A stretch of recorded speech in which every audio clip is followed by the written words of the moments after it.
Hello and welcome to the France 24 interview. Our guest today is Prince Turki al-Faisal. He was for a long time the head of the Saudi intelligence service. He then served as Saudi ambassador to the US.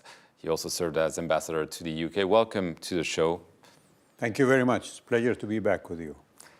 We are going to talk about lots of issues in the region. I want to begin with Syria. There's supposed to be talks to try to finally find a solution to this very difficult situation. There are disagreements. However, I want to have your position on what the US is doing. There's criticism in the Syrian opposition coalition that the US is siding too much with Iran and Russia and putting too much pressure on them. What is your assessment?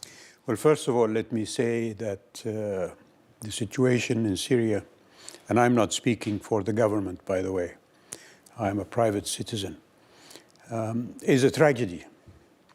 And the world community for the past 5 years has failed to stop that tragedy from continuing. Today, the world is ushering talks to end the fighting in Syria. I say that the world has the means, military, financial, and political, at this moment, to declare a cessation of hostilities in Syria. If you look at the armed forces operating in Syria, with the coalition led by America, with the coalition led by Russia, with the Turks on one side, with the Saudis, with the Iranians, with the Jordanians, and others, they're all going to be sitting around the table in the next few days to discuss bringing an end to the fighting in Syria. Why don't they just declare a cessation of hostilities? And if anyone contravenes that, they can deal with them. And then the talks, I think, can go on and perhaps produce a permanent solution for this intractable situation. And that is why I think Mr. Kerry's efforts have concentrated on trying to get all these countries together, and he succeeded in Vienna and now perhaps in Geneva. But as you rightly said, Yani, in the press we hear that the Syrian opposition, having gone through the experience in the past 5 years of being ignored, being dismembered, being maligned, being accused of all sorts of things. And now when they finally come together in various groupings and various peoples, and all with the purpose of reaching a permanent solution with the government, parties here and there, and it's not just the Americans, but the Russians, the Iranians, the Turks, and others, are trying to inject new people into that grouping or subtract a few people from it and putting conditions on them.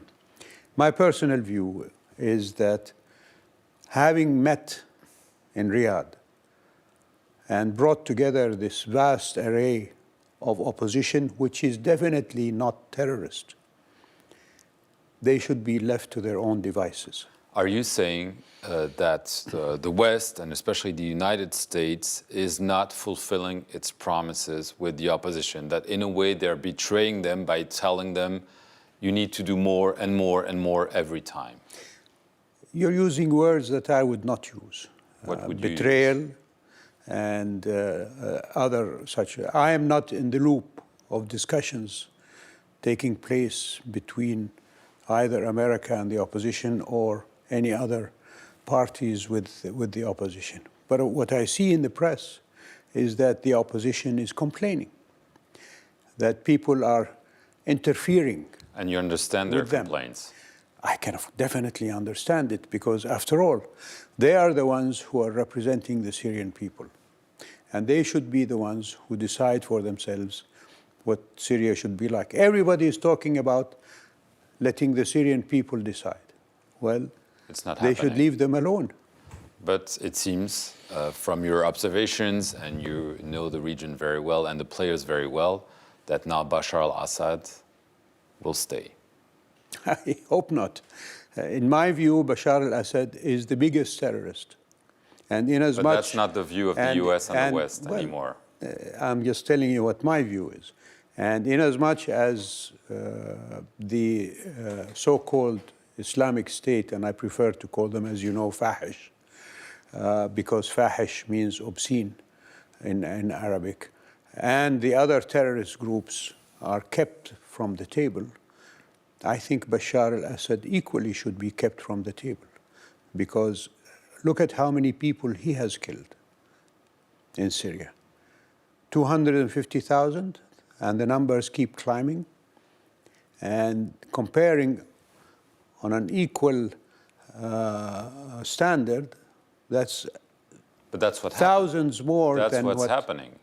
Well, in the West, in Western capitals, you hear this more and more. It's Bashar and Daesh. And that's the pity of it. Why?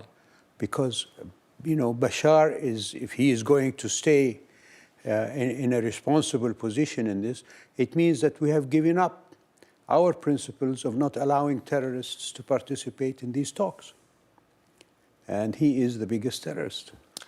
I always say to the Europeans, you know, when they talk about refugees coming over because of this situation in Syria, take one refugee and there will be no need for all these people to leave Syria. And that refugee is Bashar al-Assad. I want to get to Iran. Obviously, a very tense situation between your country and Iran. Diplomatic relations were cut off after the protests in Iran following the execution by Saudi Arabia of a well-known cleric. Is there any hope that this will de-escalate at some point? Do you think we've reached a point, there have been very strong words used back and forth. Do you think now we could see an improvement, or are we still totally at odds in Riyadh and Tehran? It wasn't just demonstrations, you know, that happened after the execution of Nimr in Saudi Arabia. It was an attack on the Saudi embassy and the consulate. Condemned by the government in Iran. Well, after what? After the police sitting back and letting everybody attack the embassy and the consulate in Mashhad. So this was a government authorized or sponsored attack on Saudi Arabia? I think there is no way that we can interpret it in Saudi Arabia other than that. And that is why we took the action that we did. And this was not the first time that our embassy was attacked. In the mid-80s, I don't know if you remember that or not, after demonstrations in the holy city of Mecca by Iranian pilgrims who wanted to take over the mosque, and there was a give and take with the police, and on both sides there were people who died. Again, at that time, mobs of Iranian Basij and other groups attacked the embassy, and a Saudi employee was killed in that attack.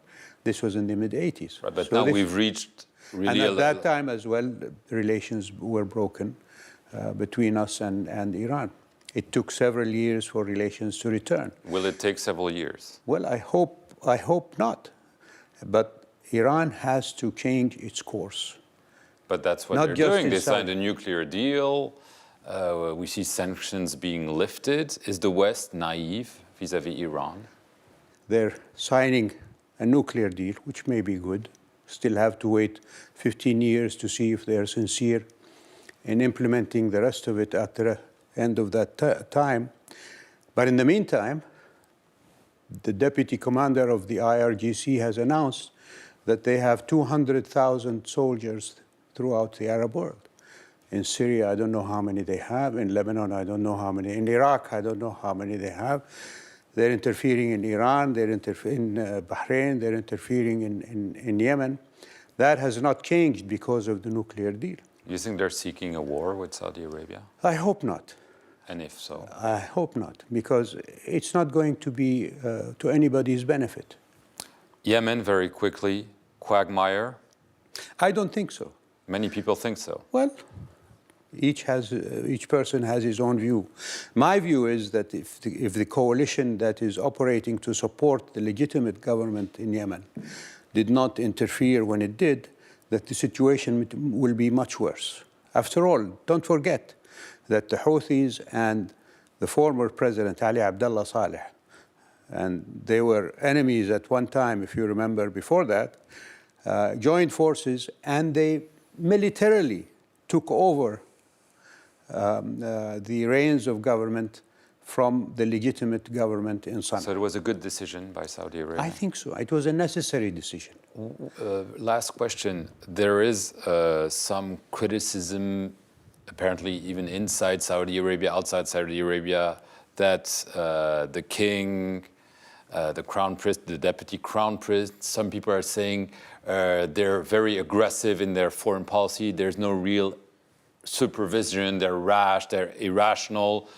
Is there a problem in Saudi Arabia with too aggressive policies, maybe not really thought out? Not from the Saudi point of view. The kingdom has been a very steadfast and very rational and logical government pursuing common interests for everybody, including Saudi interests, whether in the Yemen or in Bahrain or in Iraq or in Syria and so on. As our foreign minister said, in previous years, in the West particularly in the media, there were questions, why isn't Saudi Arabia taking action on many of the issues that are bedeviling the Middle East? Why isn't Saudi Arabia in the lead on these issues? And now when Saudi Arabia has taken action, the criticism is that they're being rash. They're being too adventurous, etc. So make up your minds. Are we or aren't we? And I think we're in a situation where leadership, whenever it is undertaken, becomes a responsibility. And that responsibility takes with it the fact that others will be critical, that they will be questioning, and that we must give answers to what is happening. Thank you very much, Prince Turki al-Faisal, for answering our questions, and thank you very much for watching this interview. Stay tuned here for more news.